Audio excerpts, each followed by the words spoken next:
In this video, we'll be looking at creating your Excel particle size distribution graph using the scatter chart type.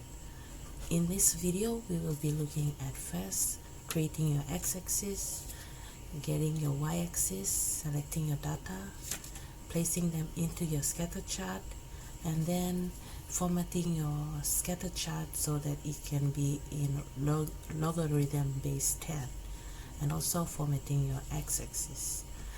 After that, we'll be adding our major grid lines, and then it will be the end of our video. So let's move on to our tutorial.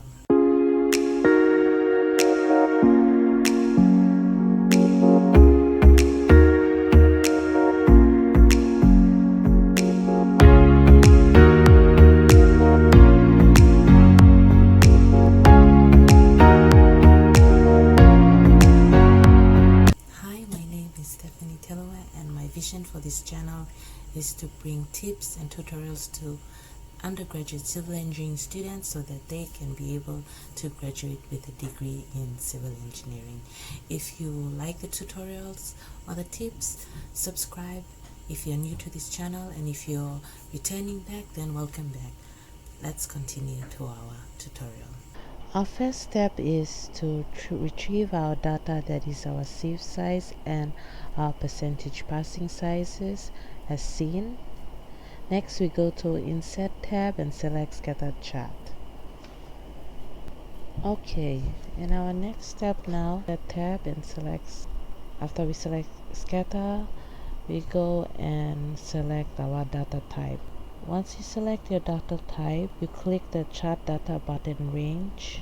We click Add and have our series edit prompt appear, where you name your series 1 particle size distribution.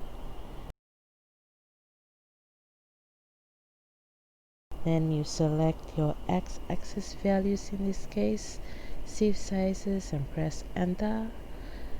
Then you select your y-axis value, which is percentage passing. Click hold, drag to the last value, press enter.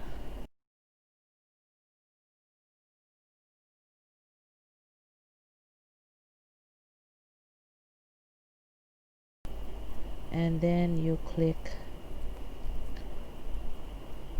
OK, and then you click OK.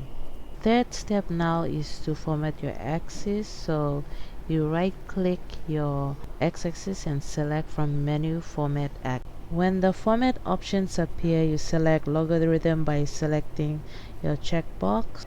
Then second step, you format your vertical axis crosses by clicking axis value and typing 0.1. The fourth step is you format your vertical axis by right clicking your mouse and changing the maximum value to 100 in your y-axis. Next we add our major grid by right clicking the x-axis and clicking major grid lines on menu.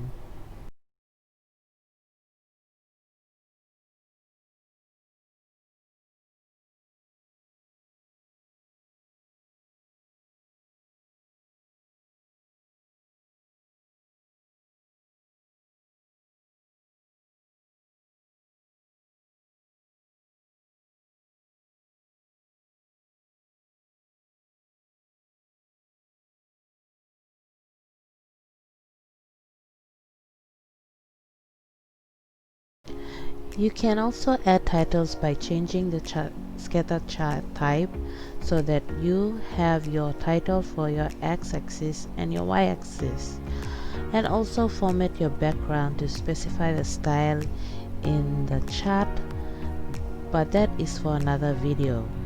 If you enjoy this video tutorial, subscribe, comment below, or give this video a like if this video gives you value.